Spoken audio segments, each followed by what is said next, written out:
Pemirsa, lagi-lagi Polri jadi sorotan publik. Bukan prestasi, tapi karena kontroversi. Kematian NWR, seorang mahasiswi di Mojokerto akibat bunuh diri, memantik kemarahan publik lantaran kematiannya dipicu pemaksaan aborsi yang dilakukan Bribda Randi Bagus, seorang anggota polisi di Polres Pasuruan, Jawa Timur. Tagar percuma lapor polisi pun mencuat kembali.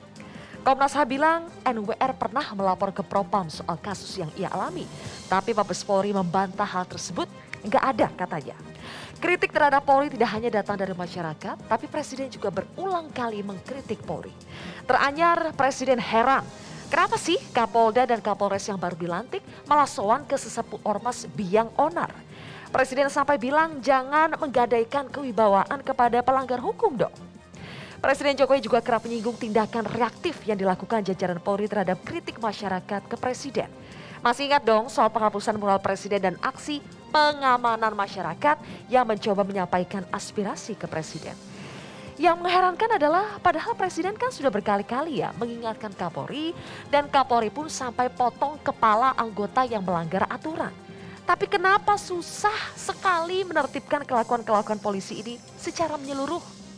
Jangan-jangan berbagai penyimpangan atau abuse yang selama ini ada di tubuh Polri adalah sesuatu yang mengakar, diturunkan dari senior ke junior sehingga bukan lagi oknum yang harus diberantas, tapi budaya lembaganya yang harus direformasi.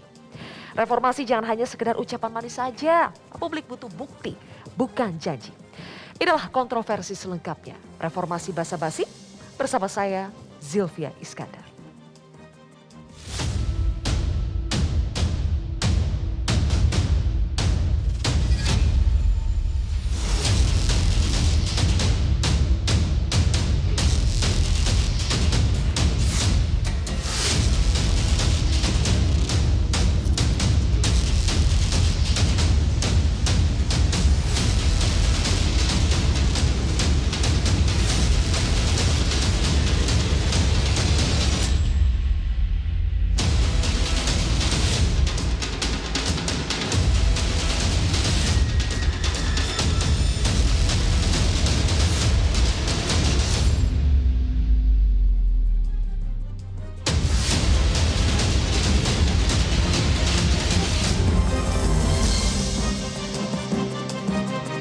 Sudah hadir 6 orang narasumber di studio. Yang pertama adalah Nasir Jamil, anggota Komisi 3 DPR RI. Berikutnya Brigjen Pol Rusdi Hartono, Karopenmas Divisi Humas Polri.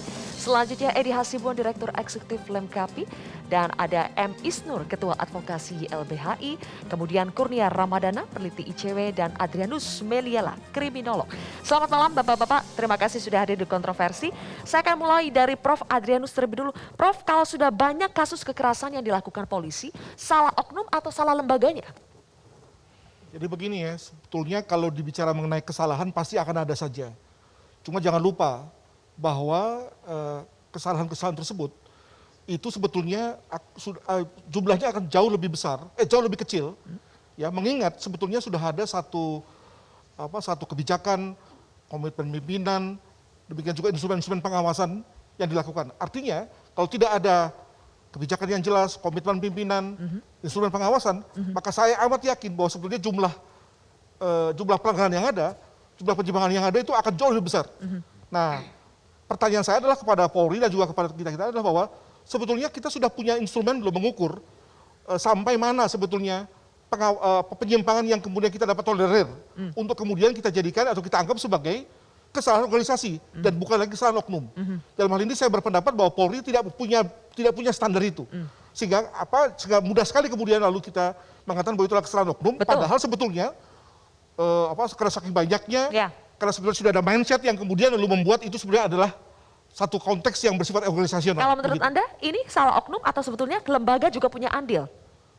Pada beberapa hal, maka ada yang kita sebut sebagai police culture atau budaya kepolisian. Sebagai contoh misalnya budaya ewuh pakewuh, budaya tidak kritis pada atasan, demikian juga soalnya kecenderungan koruptif misalnya, itu adalah hal yang sudah menjadi membudaya. Nah, itu tadi kita bilang bahwa tidak bisa lagi kita katakan sebagai oknum sebetulnya. Masalahnya adalah bahwa parameter untuk mengatakan bahwa itu adalah kesalahan oknum atau organisasi itu tidak ada. Parameternya belum jelas, tapi tidak bisa juga kita bilang sepenuhnya ini salah oknum. Ada andil lembaga di situ. Bagaimana Pak Rusdi? Di Polri sudah jelas semua. Ketika anggota akan melakukan apa, sudah ada SOP-nya. Ketika dia melanggar, ada disiplin, ada etika, bahkan rambu-rambu pidana sudah jelas semuanya. Nah, tinggal bagaimana anggota itu melaksanakan tugasnya, melihat SOP yang sudah ada. Dan dia meyakini betul ketika dia menyalakan SOP, pasti ada tindakan dari pimpinannya. Apakah itu disiplin, apakah itu etika, ataukah itu pidana. Sekarang apabila terjadi, kita melihat itu tidak secara umum general itu sebagai yang terjadi kepolisian, tapi emang melihat ada oknum-oknum tertentu yang melakukan itu. Oke. Semua sudah jelas. Jadi Polri Komitmen bersikeras, pimpinan pun sudah jelas. Ini kesalahan oknum ya? Saya masih melihat seperti itu. Jadi bukan karena ada budaya kekerasan yang terbangun dari Polri? Sudah jelas itu dilarang. Semua ada SOP-nya. Melakukan apa, bagaimana, sudah ada semua itu. Diatur itu semua. Ketika itu ada yang di luar daripada itu, berarti memang sudah keluar dari standar operasional prosedur. Oke. Baik, Mas Istur, Institusi. SOP katanya sebetulnya sudah ada, sudah jelas semuanya. Tapi kekerasan toh tetap dilakukan. Jadi apakah betul ini sebetulnya sepenuhnya salah oknum? Di tahun 2020 itu ada penangkapan terhadap demonstrasi di sekitar Omnibus Law 6.000 orang lebih. Dan banyak sekali kekerasan di mana-mana, di berbagai wilayah. Temuan kami 4.000 orang lebih kekerasan dapat. Kami mencari tahu apakah ini hanya kesatuan wilayah masing-masing, kreativitas masing-masing satu wilayah. Ternyata tidak. Ternyata ada surat telegram dari Kapolri 645 yang memang melarang aksi. Dan memang di situ mencegah, sebisa mungkin bahkan dialihkan sejak awal. Diadakan kemudian counter opini dan lain-lain. Kami melihat ada faktor kemudian komando di situ. Dan yang kedua, ketika ada kekerasan secara masif seperti itu, tidak ada kemudian pemberian sanksi yang transparan kepada publik. Jadi kami melihat jangan-jangan ada kemudian impunitas ya, perlindungan kepada para pelaku secara masif. Apalagi kalau misalnya operasi dilakukan secara masif, langsung oleh Kapolda di masing-masing wilayah gitu. Jadi ada hal-hal yang tidak tersentuh oleh pemberian sanksi. Misalnya gini, ada SOP tentang penggunaan kekuatan kepolisian. Ada 6 tahapan menghadapi demonstrasi. Saat kapan BRIMOB turun? Saat kapan reserse turun? Tapi kami melihat dalam demonstrasi itu, bahkan mau demo saja, BRIMOB sudah di depan. Sudah menangkapi mahasiswa. Reserse sudah standby kayak mau nangkapin orang. Padahal dalam SOP kepolisian tidak ada. Pertanyaannya, adakah evaluasi terhadap SOP dan pelaksanaannya? Pak Rusdi? Memang betul sekali ketika bagaimana menghadapi daripada demonstran itu, kita dihadapi dengan kekuatan yang lunak, dengan anggota sabara terdepan. Apabila anggota sabara tidak mampu melakukan itu, maka ada kesatuan-kesatuan lain yang bisa melakukan itu. BRIMOB dengan Raimasnya, melihat situasinya. Ketika dinilai bahwa situasi masih bisa dikendalikan oleh satuan sabara, maka satuan ini terdepan sampai tuntas. Apabila memang ada eskalasi, kami menilai seperti itu. Pergantian daripada satu pasukan lain, dilihat situasinya. Ketika memang situasi harus ada pergantian pasukan, harus dilakukan. Untuk menghindari daripada tugas kita bisa laksanakan, dan juga korban-korban Anda kerugian ingin membantah bisa kita. kalau sebetulnya memang dari awal sudah ada komando untuk melarang aksi itu? Maksudnya?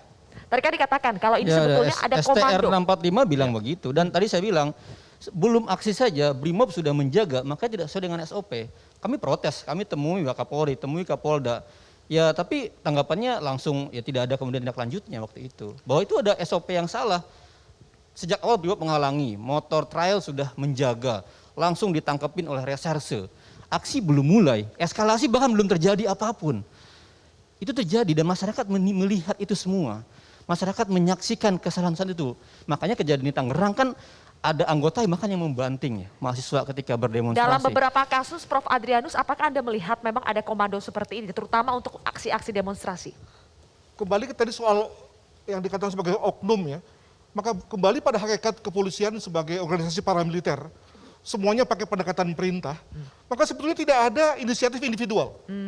Jadi saya setuju pada konteks itu dengan Mas Isnur. Maka jangan sampai begini, kegiatannya bersifat perintah, tapi begitu kemudian dilakukan secara salah oleh anak-anak buah, jatuhnya oknum. Jadi nggak konsisten. Dengan kata lain, maka sebetulnya ketika anak buah salah, perhatikan diktum, bahwa tidak ada anak buah salah, yang ada adalah pimpinan yang salah. Tapi ketika ada kasus polisi membanting demonstran membanting mahasiswa waktu itu, apakah itu juga kesalahan yang terkait dengan lembaganya atau ini tindakan berlebihan dari anggotanya? Pada titik itu tentu ada judgement pribadi. Tapi juga jangan lupa bahwa begini, suasana dibuat sudah panas ya. Ada perintah untuk misalnya labrak mahasiswa misalnya. Maka kemudian jangan lupa bahwa tingkat penerimaan, tingkat pemahaman anggota kan beda-beda. Ya. Nah, ketika kemudian dipahami secara berlebihan, tambah pula ada emosi di situ, maka jadilah seperti itu. Oke. Nah, di sini kita bicara mengenai sebetulnya, nah ini kembali kepada teman-teman Polri, seberapa jauh sebetulnya sih Polri mengenali anak buahnya, mengenali bintara-bintaranya. Jangan lupa loh, bintara-bintara sekarang ini adalah generasi milenial yang punya cara berpikir sendiri.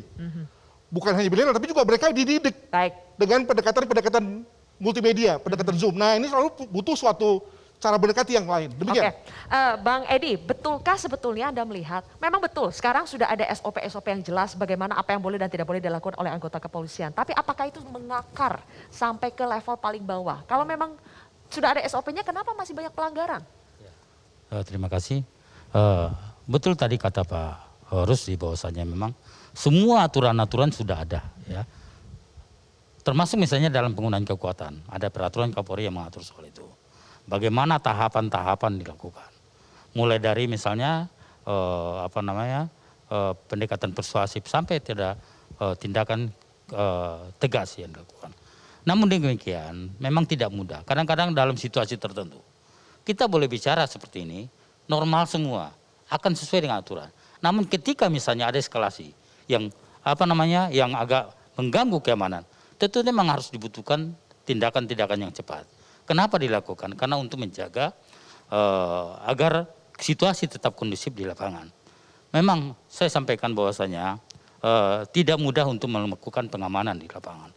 Kenapa tidak mudah? Karena tidak ada satupun polisi yang bisa menjamin bahwasanya situasi akan aman di lapangan.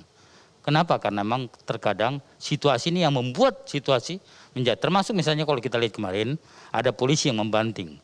Itu tidak ada perintah sama sekali dari pimpinan. Tetapi mungkin ini emosional. Anggota di lapangan itu kadang-kadang tidak bisa terkendali oleh dirinya sendiri. Bahkan akhirnya dia melakukan membanting. Dan itu jelas pelanggaran standar operasional kepolisian.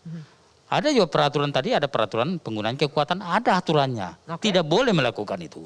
Ya, jadi kalau misalnya kita lihat, memang kita melihat pengamatan kita selama ini tidak mudah memang untuk mengamankan atau menjamin 470.000 personil. Tidak mudah untuk mengamankan personil Polri yang segitu banyaknya, mau mengatur semuanya untuk tertib pada SOP tidak mudah, Pak Isnur?